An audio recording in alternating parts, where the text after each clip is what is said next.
नमस्कार साथियों, बहुत बहुत स्वागत है आपका हमारे यूट्यूब चैनल है स्माइल। आज हम आपको एयरफोर्स फेज 2 में जोधपुर और बेहटा जो सेंटर थे उनका रिव्यू देने वाले हैं। दोस्तों, अगर आपने हमारे चैनल को सब्सक्राइब नहीं किया है तो सब्सक्राइब करें और बेल आइकन प्रेस करें। तो चलिए शुरू करते हैं अपने वीडियो को। सबसे पहले दोस्तों मैं आपको ये बताना चाहूँगा कि अगर आपका फिजिकल स्ट्रॉन्ग है तो आपको बिल्कुल भी दिक्कत नहीं आएगी। अगर आपका फिजिकल वीक है तो मैं यही सलाह देना चाहूँगा कि आप अपने फिजिकल पे अभी ज़्यादा से ज़्यादा ध्यान दें और फेज 2 में अपना 100% देने का ट्राई करें। क्योंकि दोस्तों आपको भी पता है कि इस बार सरकार ने 20 से 22 हज़ार बंदों को एग्ज़ाम में पास किया था, लेकिन उनमें से लगभग 14 से 15 हज़ार बंदों को केवल फेज 2 में आउट करना है। अब फेज 2 में आउट करना है तो ज़्यादा से ज़्यादा वो कोशिश करेंगे कि आपको रनिंग या फिर आपको पुशअप, सिटअप या स्क्वाट्स में आउट करें। क्योंकि जीडी में ऐसा है कि बंदे के ऊपर डिपेंड करता है। अगर वो बोल रहा है अच्छा तो यह कठिन रहता है कि उसे आउट कर दिया जाए। तो दोस्तों सबसे मेन बात है अपने फिजिकल पे ध्यान दें। अगर आपने फिजिकल स्ट्रॉन्ग है तो दिक्कत नहीं है।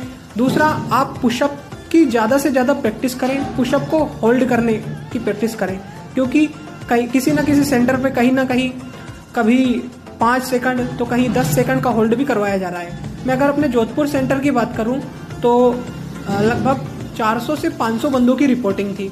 500 बंदों में से लगभग 500 बंदों में से 10 से 20 बंदे एब्सेंट थे, यानी कि 480 बंदे ही वहां पर शामिल हुए थे। 480 बंदों में से साथियों 480 बंदों में से 160 के 4 ग्रुप बनाए गए थे। सबसे पहले 160 बंदों को एक साथ दौड़ाया गया था। 160 बंदों में से 30 बंदों को रनिंग में आउट कर दिया गया था।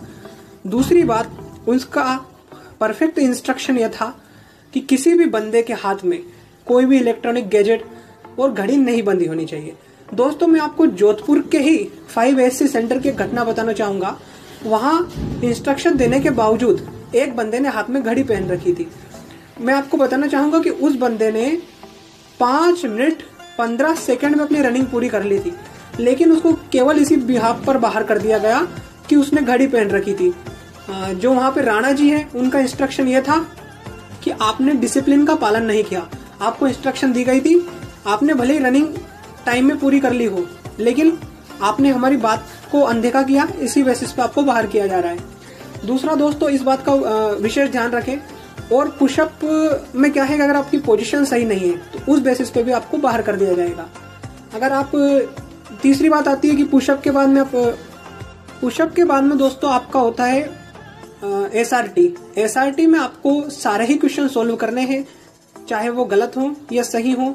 Most positive and appropriate answer आपको देना है। SRT के बाद में आपका GD होता है। GD में आपको 2 रफ शीट दी जाएगी, मतलब एक रफ शीट रहेगी, दूसरी फेयर शीट रहेगी। रफ शीट में आपको CO सर कुछ ना कुछ टॉपिक के बारे में जल्दी जल्दी बोलेंगे, उसको लिखना है। दूसरा, उसी चीज को आपको फिर उसको समय देंगे, उसको फेयर शीट में लिखना है। अगर आपने रफ शीट के बाद फेयर शीट में कुछ भी नहीं लिखा और भले आप GD में कितना ही अच्छा बोल लो, आपको आउट कर दिया जाएगा। फेयर शीट में आपको अप्रोप्रिएट तरीके से आंसर मतलब जो भी टॉपिक है उसको अच्छे से सजा के लिखना है। उसके बाद में GD में आपको 3 से 4 बार पार्टिसिपेट करना है, कॉन्फिडेंस के साथ बोलना है, तो आपका सिलेक्शन डेफिनेटली होगा। अगर आप थोड़ा सा भी अटके तो कोई दिक्कत नहीं है, लेकिन आपको रुकना नहीं है और कॉन्फिडेंस डाउन नहीं करना है। दूसरा, फिश मार्केट क्रिएट नहीं करना है। सभी जो अपने ग्रुप वाले बंदे हैं, अपने ग्रुप वाले बंदों के साथ आपको कोऑपरेट करते हुए चलना है, तो कोई भी प्रॉब्लम नहीं आएगी। दूसरा दोस्तों, मैं एक और आपको चीज बताना चाहूंगा कि जो 5SC जोधपुर है उस पर इस बार जो चीजें हैं वो थोड़ी टफ हो रही है।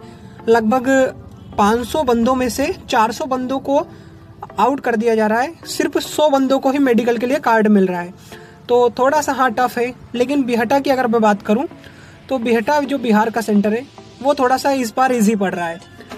मेरा एक दोस्त था दोस्तों, वो उसका GD में बहुत दिक्कत थी। हालांकि PFT उसका अच्छा था, लेकिन GD में वो सिर्फ कॉन्फिडेंस के साथ बोला, इसी बेसिस पे वो सिलेक्ट हो गया। तो मैं आपको एक ही बात कहना चाहूंगा कि अपना कॉन्फिडेंस ना खोएं और ऐसा बिल्कुल ना सोचे कि यार कोई सेंटर ऐसा है, कोई सेंटर वैसा है। अगर आप स्ट्रांग है फिजिकली एंड मेंटली तो आपको कोई भी सेंटर बाहर नहीं कर सकता है। दूसरी बात, अगर कोई बंदा फेज़ 2 में आउट हो गया है तो वो बिल्कुल भी निराशा अपने मन में ना रखे, क्योंकि देखिए लगभग नवंबर से दिसंबर तक एयरफोर्स की नेक्स्ट वैकेंसी का नोटिफिकेशन आ जाएगा। तो अपनी तैयारी अभी से, ना केवल मेंटली रूप से बल्कि फिजिकली रूप से भी अपने आप को स्ट्रॉन्ग बना कर रखें, ताकि अगली बार आप अप्लाई कर सकें और डेफिनेटली अपने गोल को प्राप्त कर सकें। ऐसा सुनने में भी आ रहा है कि जो नेक्स्ट वैकेंसी रहेगी उसमें लगभग 500 से 600 पोस्ट बढ़ा दी जाएगी। इस बार पोस्ट भी कम थी और इसीलिए उनको आगे से इंस्ट्रक्शन थे कि आपको ज़्यादा से ज़्यादा बंदों को आउट करना है। तो अगर आप आउट हो चुके हैं फेज़ 2 में तो बिल्कुल भी डिमोटिवेट ना हो और अपने लक्ष्य की ओर आगे बढ़ने के लिए निरंतर प्रयास करते रहें। ठीक है, धन्यवाद दोस्तों। और अगर आपको ये वीडियो पसंद आए तो आप चैनल को सब्सक्राइब करें और बेल आइकन को प्रेस करें। जय हिंद।